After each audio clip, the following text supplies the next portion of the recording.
Hello，大家好，我是六花罗卡，欢迎来到塔罗的阅读时间，这里是六花堂。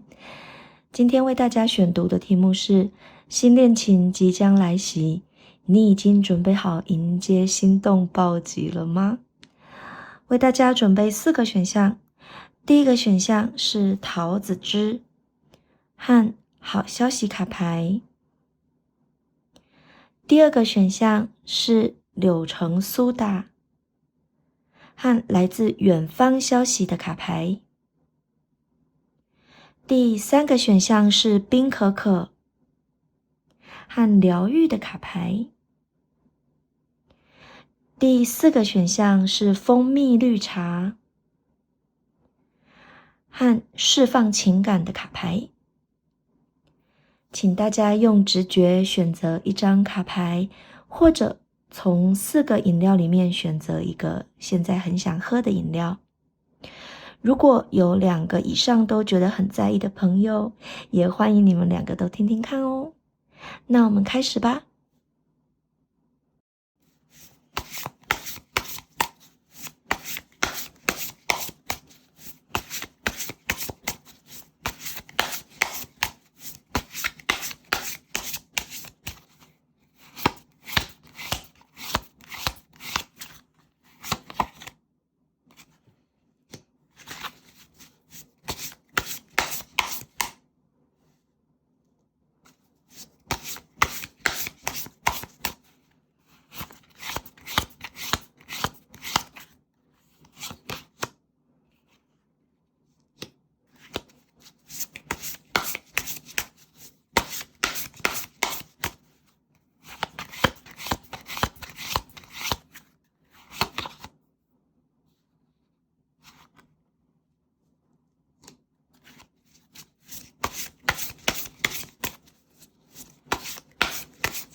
OK， 那我们开始解牌。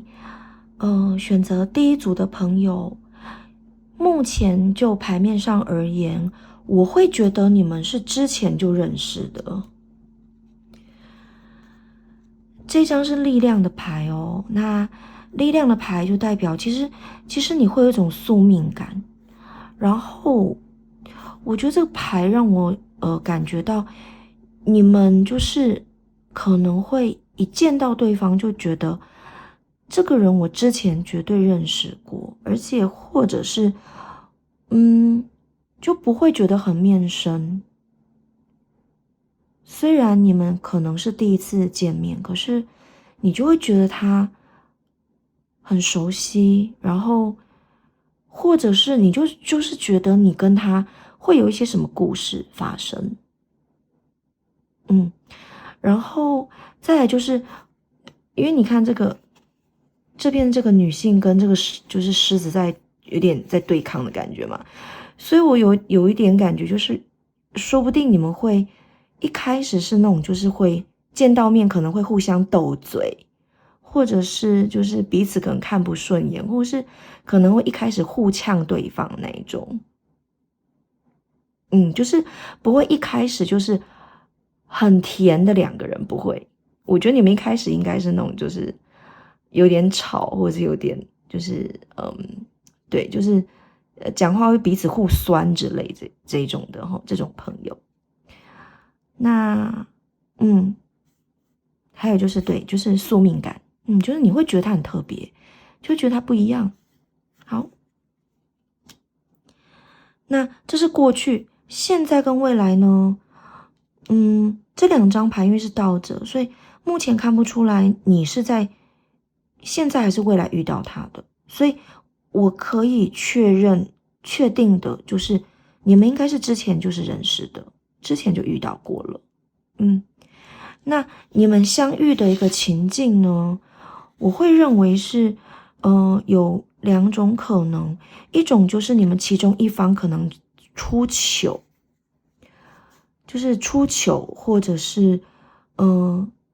可能有一些失误，的时候，就例如说对方可能工作上出现自己计算错误啦，或者是可能有一些问题发生，那或者是可能例如说女生可能刚好走路不小心跌倒啦，或者是可能脚突然扭到啦，那或者是就是例如说可能假设啦，就是像例如说睫毛膏整个晕到整个眼睛，就是有点像是黑眼圈这样子的那种情况之下之类的，就是会有点失去平衡的时候，你们遇见对方。OK， 好，那再来还有就是，可能你们是在彼此可能，例如说身心灵的状态不是很好，或者是你们可能，经济方面有出一些状况的时候遇见的对方。就是某一种失衡的状态之下，你遇到对方。OK， 好，那它是一个什么样子的特征呢？这张是宝剑骑士。那宝剑骑士的话，我会觉得他应该是比较逻辑思考的一个人，然后年龄应该跟你是差不多同个世代的，就是不会是年纪比你大很多或年纪比你小很多，就大概同个世代。然后可能有时候讲话蛮尖锐的，而且做事应该有时候蛮暴冲的，然后快很准，就是工作快很准，或是行动快很准的。然后再来就是可能有时候你会觉得他有点太过于理性，就不是那种很感性多愁善感的人，不是。然后再来我是觉得他是有行动力的哦。还有就是再来我会觉得他的我会觉得有时候你可能会觉得这个人就是可能是快的，就是他不是那种行为举止缓慢慢慢来的那种人，他不是。OK， 好。然后就你看这个，我不知道，就看到这个马，还有这个骑士，我就觉得，他应该是蛮擅长运动的，就是比较起来，他比较不是那一种，就是就是书生，或者是那种就是病娇的人这样子。我这样讲，大家可以理解吗？就不是一个病娇的人这样子。OK， 好。那他带给你的影响哦，其实我觉得你们就是斗嘴归斗嘴，或者是可能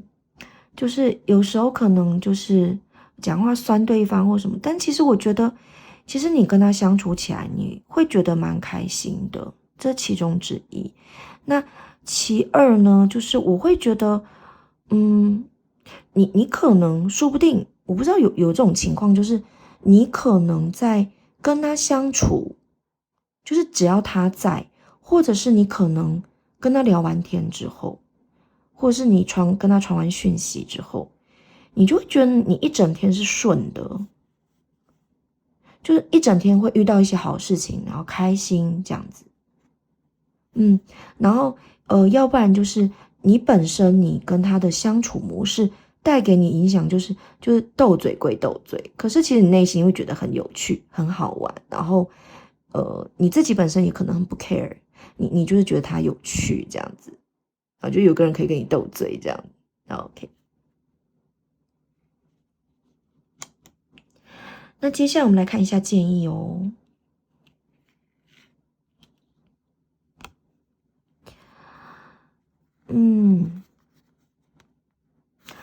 建议是钱币10好，那我会觉得就是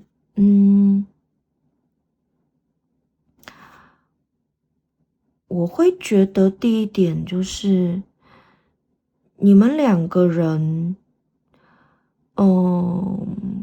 可以多就是大家集体的出去玩。就是大家集体的出去玩，那因为前提是你已经先认识这个人了，就是你有认识这个人，所以我会觉得如果你们目前还有联络的话，那你们就可以就是找共同的朋友一起出去玩这样子。那如果你现在跟那个人，你内心想的那个人是已经很久没有联络了，那这样子的话，我觉得你可以透过你们的亲朋好友，再重新取得联络。就是我会觉得说经过亲朋好友，然后或者是一个团体的一个出去玩，或是一个就是团体的一个 event， 你们可以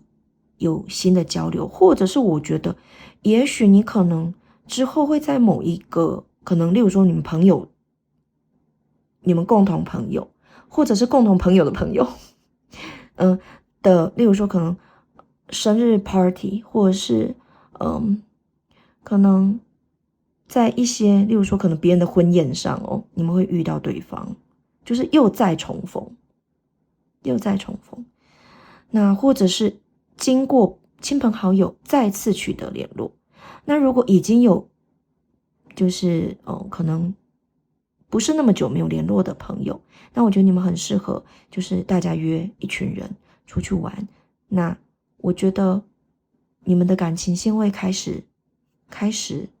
转动就会开始进行那如果是已经在暧昧的，就是拌嘴归拌嘴，可是内心其实对对方已经有一点点感觉的，这种情况的话，我觉得你可以就是，我觉得如果就是对方跟自己有一些共同的朋友，或者是你也有认识对方的家人，例如说他或者是他认识你的家人那我会觉得你可以跟自己的兄弟姐妹啊或什么的，就是跟你的家人还有他，就是可能例如说一起吃个饭啊，或聊个天这样子，那我觉得你们的之后的状态应该是会不错的。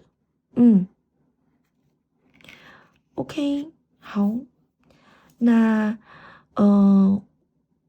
我再抽一张牌，我来看一下底牌好了。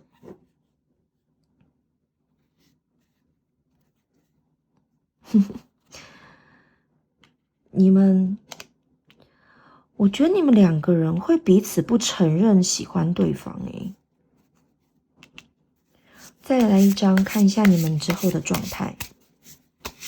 我会觉得你们两个就是有点就是欢喜冤家这样子，然后彼此不会去承认对方的，就是绝对不会承认你喜欢对方，或是对方对你来讲你很 care。OK， 然后我会认为就是就是你们两个人哦，就你自己也都不知道为什么，就是你都不知道为什么每次遇到他，你就会跟他拌嘴，就是你会情不自禁的，就是会跟他吵这样子，或是故意会就是戳他一下脊梁骨，或者是就是会酸他一下这样，就是你们两个之间就是都会情不自禁的想要就是刺一下对方这样子，还蛮可爱的啊，我觉得，但你们就不承认对方，不承认对方是喜欢你自己的，也不承认你喜欢对方哦。可是你们两个会在一起哦，我觉得会开始发展感情线哦。因为你看我们最后的底牌，它是魔杖随从，那基本上它是一个新的开始，所以我认为你们接下来会是比较以有一点速度感的方式会开始哦。OK，好，那我们今天第一组就先讲解到这边，谢谢大家的收听收看，我们下次再见，拜拜。OK，我们来到第二组，选择柳橙、苏打和来自远方消息卡牌的朋友，你的新恋情将以什么样子的方式来临呢？看看吧。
这张先放着好了。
OK，那我们来解牌吧。我会觉得选到这一组的朋友，你们应该会是，我会觉得其实你们也不算新的恋情，就是我会觉得比较倾向于是之前曾经有一段感情，然后你们现在会在不久的将来可能会再走向比较接近复合，或者是可能之前一度分手，那之后又再相遇，又会再有一段感情的这种这种比较 drama 的一种剧情哦。那从这个宝剑五我可以看得到，就是你们之前可能因为有一些可能矛盾，或者是不合的地方，就是有一些争执的点。那但是之后你们可能中间有分开，或者是可能有拉开距离之类的，所以你们现状是比较没有压力的一个状态。那之后你们可能又会开始觉得，好像对方其实也没有想象中的这么糟，或者是你们真的很长久，应该说，长久以来你们是一直有联络，那你们很以前有过一段感情，那可能例如说过了几年，又在遇到对方，发现对方不一样了。我会有这种感觉哦，就是你们应该是跟对方接下来如果有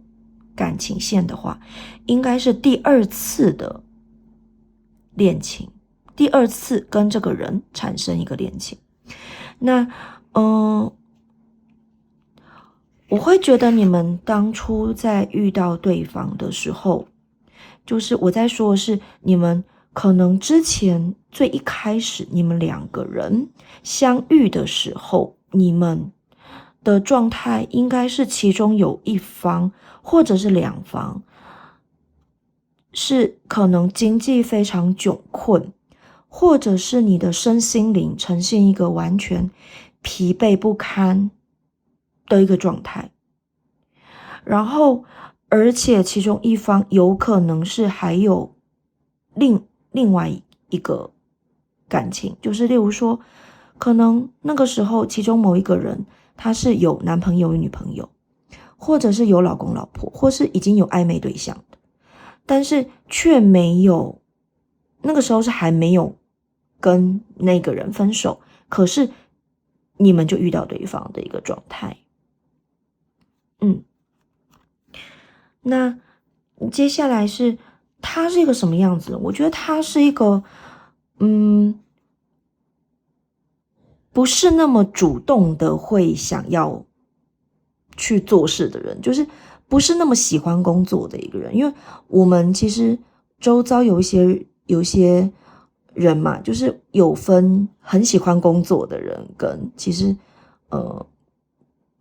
反正工作就只是混口饭吃啊，并没有说特别有什么理想抱负。我觉得他就是那个没有什么理想抱负，他就只是工作，只是真的就是想要有一口饭吃，然后也没有说什么就是一定要什么理想啊，或者是一定要登峰造极那种，没有，也没有想要就是很卓越，也没有。有一点感觉叫被动，就是你跟他讲，他会去做。但是你要让他主动的去积极的去做一些什么事情啊，去办一些什么活动，但是没有这样子。OK， 那我个人会觉得从这张牌我就会觉得我会觉得你应该还是不会跟他在一起耶，因为其实这三张这是你们的感情线，时间线，感情的时间轴，时间线，过去、现在、未来。我会觉得你们就算到了未来，大概3到6个月之间，你们应该都不会有一个感情的结果，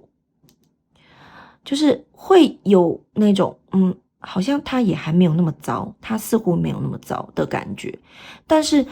要你们复合，我觉得你自己心里面还有那个坎过不去，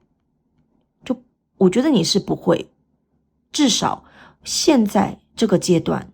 我没有办法从你的心里面读到你愿意跟他复合。OK， 好，那再来就是这是宝剑九，就是这个宝剑九跟刚才我们喷牌的这个钱币四啊，我就两方面来跟大家分析好了，就是如果你对这个人还是有一点点那么一点点的可能性，觉得可以跟他复合的希望有的话，那我觉得你要把自己的一些束缚给解开来，然后不要那么的纠结，不要这么的把自己捆住，然后不要这么的固执执着。那如果我会觉得，因为你如果说你今天来看六花的塔罗，然后你是来看新恋情，可是却出现了这个人，这有种可能就是我觉得你心里面其实还没有完全放下他，就我觉得你还是在意他的，然后你可能还是放不下某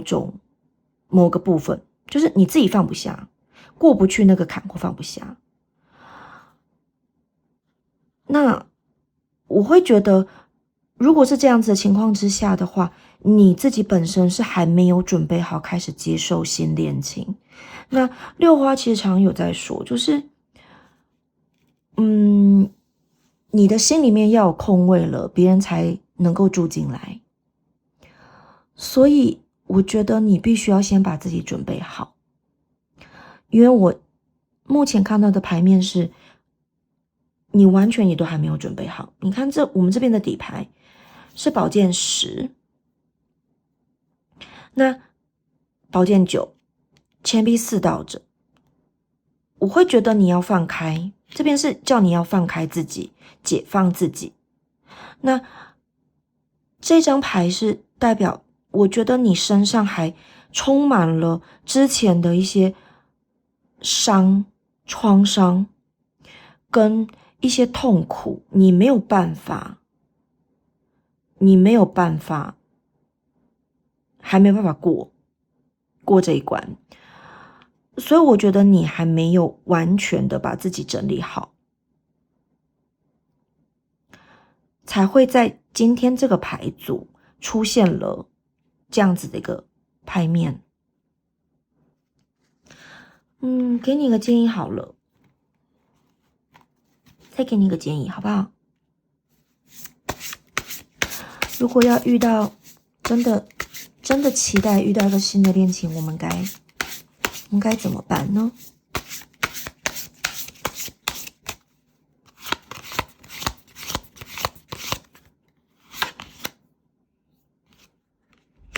？OK， 好，我会觉得你就等吧，之后会有一个人，我觉得之后会有一个宿命的人，他是会来的，他会来，但是应该不会在短期之内来，但他在远方正在朝着你过来，而且这个人他是真的是你的宿命的人，就是你命运中的人。那我会觉得你遇到他，你一定会马上知道，就是这个人就是他。好吗？那六花就祝福你能够尽快的把自己整理好。那这个人真正的新的恋情的这个人，他才有办法以最快的速度过来找到你。因为你现在把自己绑在这边，他看不到你，他找不到你。我知道很难，我知道非常难，因为其实在韦特的塔罗牌里面，这一张宝剑10是一个人躺在地上，就是已经整个被打趴了，然后背上都是剑。所以是很辛苦、很痛的，然后很绝望的。可是你会看到中间有一道曙光，所以它会来的。那你需要的只是把自己给放开、放松，然后好好的面对自己，好好的疗愈自己。等到你这10把剑一根一根从自己的背后拔掉，它就会来了。我知道这非常的辛苦，但它会出现的哦。可能也许6个月过后，第7个月、第8个月，它就来咯，好吗？所以我们先把我们自己准备好，可以吗？我觉得六花相信你可以，好不好？那我陪着你们，好不好？别担心哦。那再回过头来，如果你还是决定要跟就这家伙，我讲这家伙，就是这家伙哦，这个人，如果你还要跟这个人再重新来一次的话，那我觉得你就变得是要更有智慧的去面对他这个野兽。那而且我觉得如果你真的会回去的话，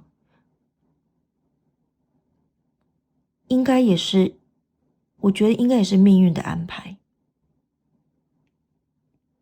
可能你们真的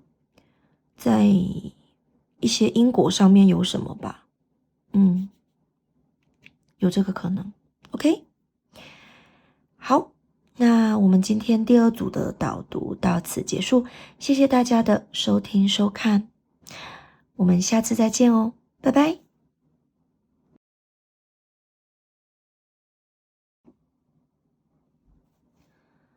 OK， 那我们现在来到第3组，选择冰可可跟疗愈卡牌的朋友，你的新恋情将以什么样子的方式出现呢？我们来看看哦。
OK，那我们来解牌吧。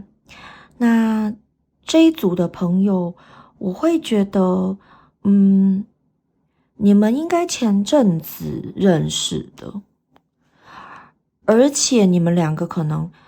从认识一直到现在，你们两个人的进展可能非常之快。那现在你们两个的状态，我觉得是都还不错的哦，就是，但是会有点就是感觉就是还戴着个面具哦的一个感觉，但是你们两方的一个状态是感觉是不错的，只是未来你们两个的关系，我会有点觉得，也许你们两个就是之前发展速度太快，所以变得是说可能来不及或者是不好意思这么快的跟大家说你们两个在一起。就即便对方很好啦，然后我现在目前看起来也没有，你们现在也没有就是其中哪一边有就是有其他感情线的状况，那我会觉得是说还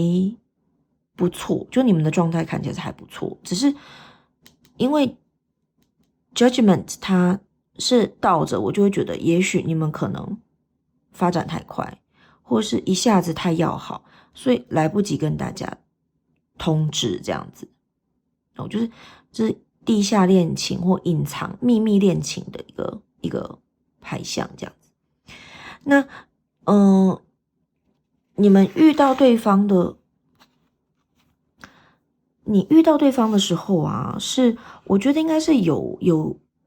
计划，就是我觉得你人生应该有一些计划，然后你可能是，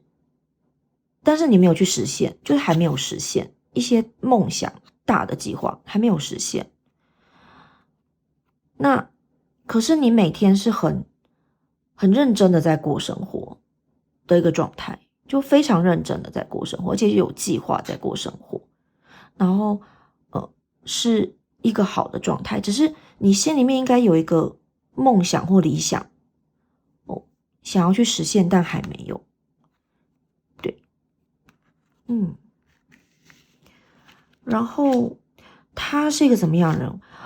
我会觉得他是一个很赞的人欸，就是恶魔。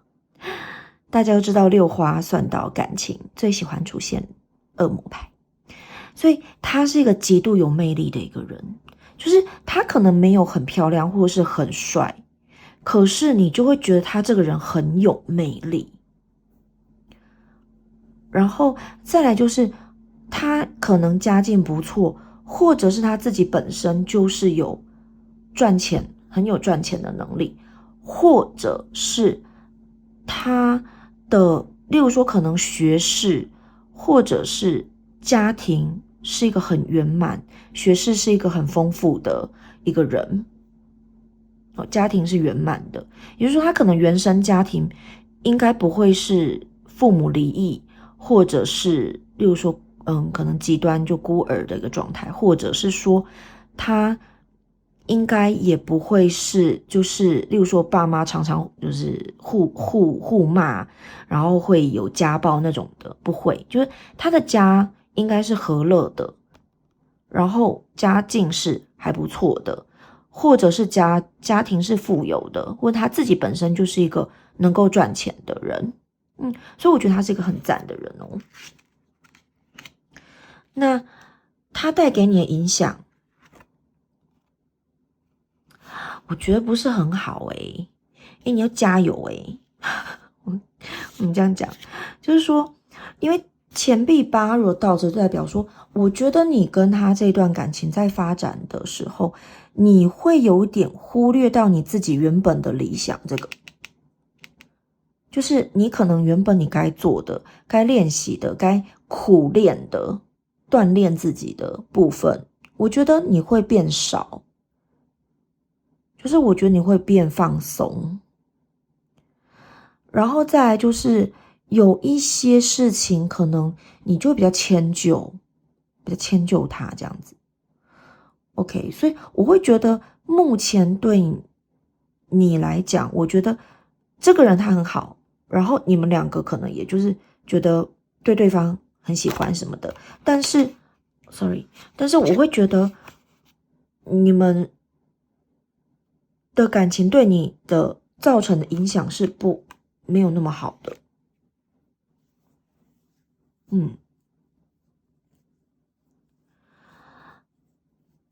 然后再来就是，我觉得你真的就是要有，因为刚刚有讲到这个，就是你有一些人生可能有些人生计划，或有一些梦想理想，那我会觉得你可能之后会需要因为你遇到这个人，所以你可能要调整你的一些方向，跟一些可能人生计划，就是你要开始调整你的方向。然后，嗯，就是再来就是我会觉得你可能真的要重新的把自己的自己该做的事情或是一些热情给怎么讲，就是给找回来。然后再来就是，我觉得这个人他应该会给你带来一些新的想法、新的思考逻辑之类的。那也许之前可能你有一些不开心的事情，或是让你觉得比较痛苦的事情之类的，我觉得这个人他可以让你一些可能之前感情受的伤什么的，我觉得这个人他是可以让你疗愈的，被疗愈的。OK，好，就是他可以让你重生的感觉，这样子。或者是得到一些新的一些想法的一个，例如说可能灵感，或是得到一些新的领悟，这样子。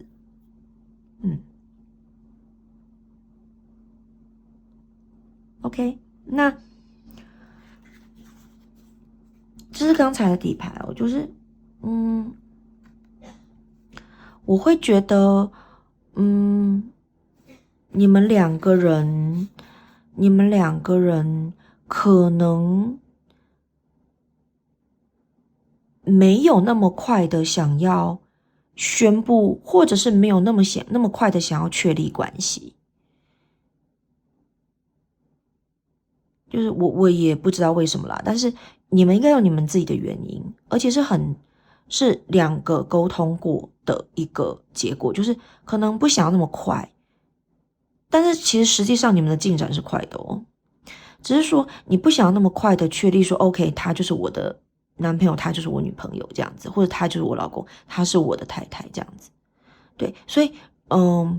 就是你们在确立关系这个部分，可能会还需要一段时间。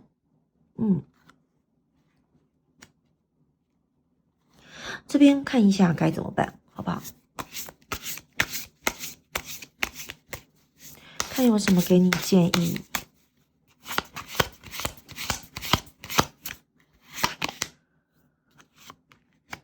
OK， 好，就我觉得啦，我觉得你该做的事情还是要去做啦。而且我觉得时候就快到了就不知道是什么事情，但是要实现这个梦想，实现这个理想，或是其实你的人生真的就是要该往下一个阶段。但前往下一个阶段不代表你要把这个人丢掉呀，你懂我意思吗？因为我觉得他是一个很不错的人，整个看起来，只是我觉得你会有点就是担心你要不要因为他，然后把一些你的梦想理想丢掉，但我觉得其实不用，只是我觉得从中你必须要重新思考一个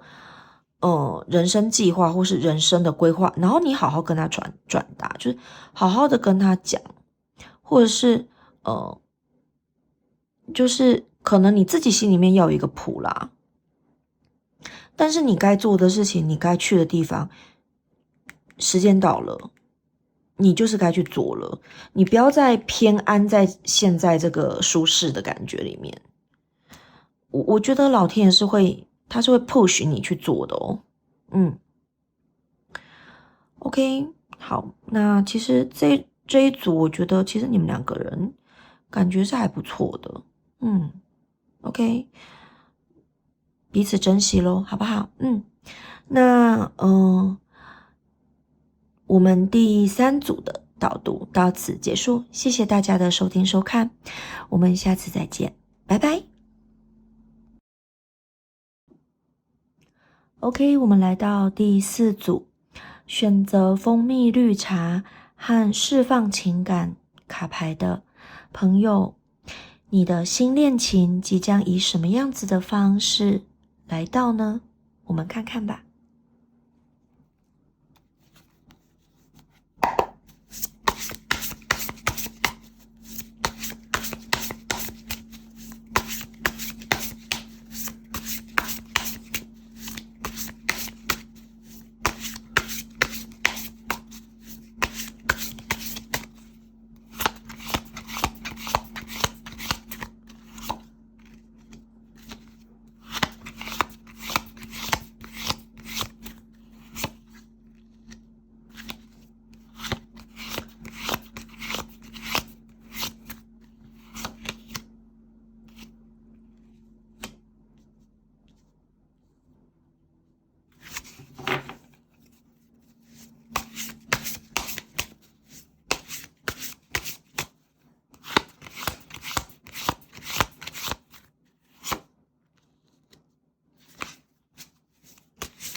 OK，我们来解牌。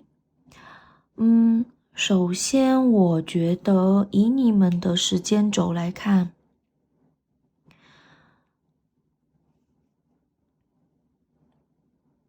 我会觉得你们这一组应该是现在有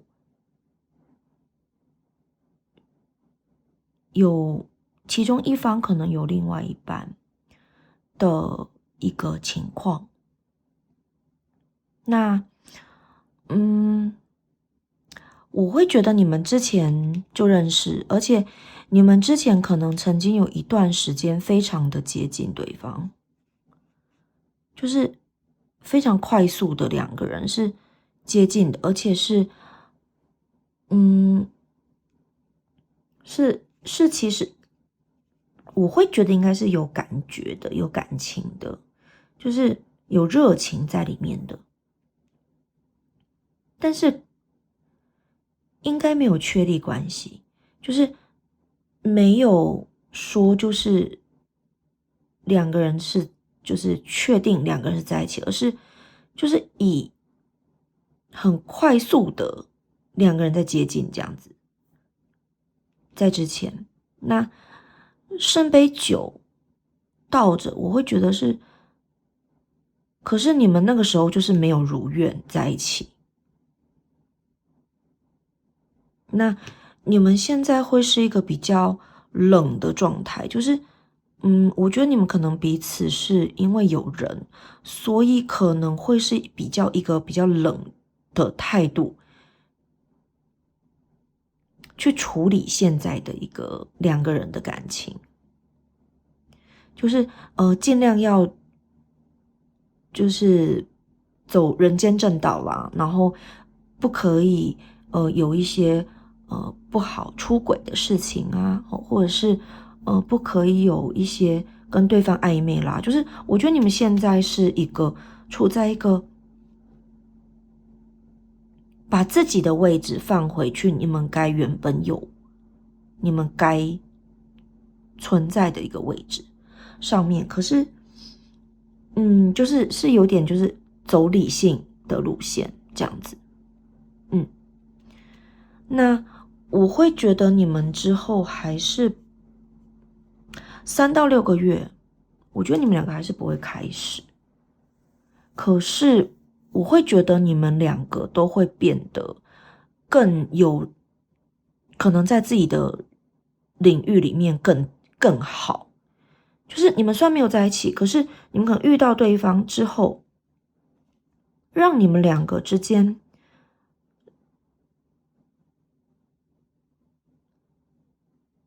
让对方变得更好了，变得更好的一个人。那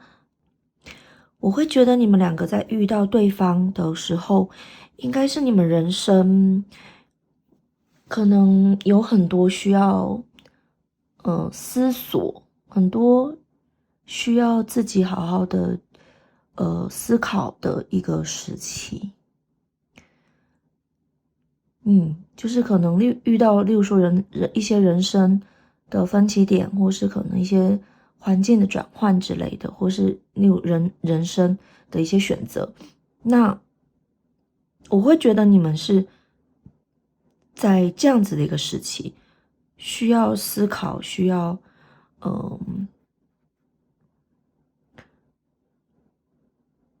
在黑暗中去思考自己跟接下来你自己人生的一个很重要的时期哦。那他是一个什么样子的人哦？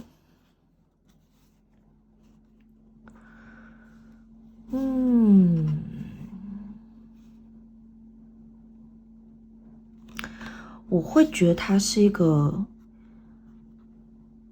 第一，我觉得他会是一个很喜欢工作的人，就是喜欢工作的一个人，这不分男女哦，就是喜欢工作，然后他可能有时候性子比较急的一个人，然后可能也会就是可能心事什么的比较藏不住这样子，就比较可能也不算暴冲啦，有时候会暴冲，但是就是个性比较直，然后或者是喜怒会表现在自己的脸上，或是你一看就大概知道哦，这个人他不高兴了，或是哦，这个人他怎么了这样子，然后可能一下子很冲，可是一下子又感觉他就是动也不动那种感觉，这样就是比较极端，但他应该对自己喜欢的事情会特别的尽力，但是如果是他自己没有热情、不喜欢的东西，可能就就没有那么的燃烧自己的感觉，这样子。好，那对你的影响呢是什么呢？我觉得其实你遇到他之后还不错啊，就是变得比较没有那么的神经兮兮，然后比较不会那么的警戒周遭。可是，嗯，然后同时你又会用更多的一些爱跟关怀面对周遭的人，所以我觉得他带给你的影响是好的耶。我觉得他带给你影响是好的，那你也比较不会就是变得那么的就是对周遭这么的小心翼翼。所以我觉得他带给你的影响是好的。那我们来看一下建议哦。我觉得你们两个之间的关系就先不用，先不用管谁赢谁输，或者是不是在这个时间点你们两个要确立关系吧。我觉得就不需要，就是不要去斗争些什么，不要去吵什么。我觉得你们现在的状态就是最好就是顺其自然，然后各自闪耀，各自闪亮，然后就也不用特别的为对方做什么，就是基本的关怀，基本的就是问候，基本的关心什么的，我觉得都是好的。但是我会觉得你们现在其实现在跟未来会比较倾向于就是工作，或者是把自己的人格魅力给散发出来，所以我会觉得你们的感情现在我会觉得就先放着，就这种先放着的感觉，然后也不要就是去 fight 什么这样子。但我觉得总有一天你们两个的感情会是好的，就是而且其实我觉得啦，就是我觉得在他的心里哦，我觉得在你们彼此的心里面，应该对方是有一席之地的，就是有一个分量在的，所以我觉得不需要去特别去吵什么，去争什么，就是所以我们到底是什么，我们到底要怎么样子，是什么一个关系？我觉得其实不需要。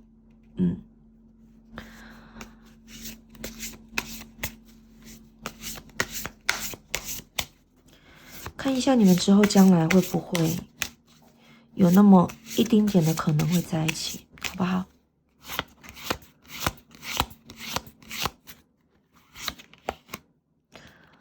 会耶，你们会在一起耶，可是因为这个牌就是它将会被黄标，所以我要找个小东西把它挡起来。你们可能要稍等我一下哦，我拿个糖果把重要部位遮起来好了。OK， 等一下哦。好，这样子好不好？稍微挡一下，Sorry，因为就是对，因为 YouTube 他们会有审核这样子。OK， 那因为这张牌我觉得有点踩线了。OK， 好，那这张是世界，所以我会觉得你们在近未来应该还是各自闪耀，各自在做自己的事情，然后状态是好的，只是说你们在感情上面并没有真的去有什么进展，但是我觉得你们最终是会在一起的哦。因为出现了世界，所以我觉得你们两个会在一起，而且就在现在这个时间点，其实我还是认为你们虽然在努力的取得平衡，然后有在用理性，然后跟冷静面对你们两个之间，但是其实我觉得你们两个已经彼此赢得对方的心，至少是有分量的，有一点什么在那里的。那我觉得期待将来吧，好不好？我觉得你们两个真的会在一起，那不用不用一定要在现阶段，我觉得你大概自己也知道，就是现阶段不用讲破什么，也不用特别去争或抢什么，去吵一个什么东西，我觉得你们自己应该很清楚。那我觉得时间到了，你们两个就会在一起了。OK 吼，好，那我觉得你们两个应该都是还蛮棒的人，蛮不错的人，就是自己本身都很有魅力，然后也很认真的在做工作，做自己的事情。那遇到对方，我觉得遇到对方你也变好，你的状态会是好的，你的状态是好的，所以我会认为是很不错的一段缘分。那祝福你们咯，好吗？那今天第4组的导读到此结束，谢谢大家的收听收看，我们下次再见，拜拜。